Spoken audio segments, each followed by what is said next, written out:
আসসালামু আলাইকুম স্যার। ওয়ালাইকুম আসসালাম। কি মোহন, কেমন আছো তুমি? জি স্যার, আলহামদুলিল্লাহ। বাবা বললো তুমি নাকি 2 সপ্তাহ থাকবে না, গ্রামে যাচ্ছ। জি স্যার, অনেকদিন হলো গ্রামে যাই না। তাছাড়া ছোট বোনটার বিয়ার কথা চলতেছে। আচ্ছা, তোমার গ্রাম জানি কোথায়? স্যার বকুলপুর। শুনেছি গ্রাম নাকি অনেক সুন্দর হয়। তোমার গ্রাম কেমন? সুন্দর? ও স্যার, অনেক সুন্দর। চারদিকে সবুজ গাছপালা, পাখির কিচিরমিচির, বাতাসে মাটির গ্রাম।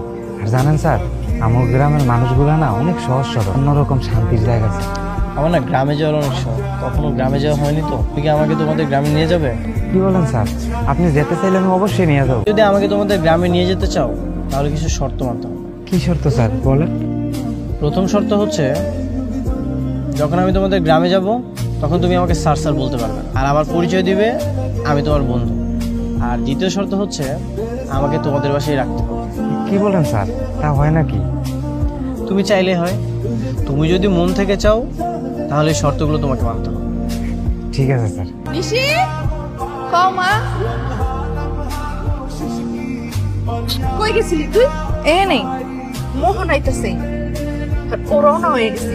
ও কইলো যে এইবার নাকি ঢাকা থেকে ওর এখন বন্ধু হয়। ভাইয়ের ঢাকায় আবার কোন বন্ধু থাকে?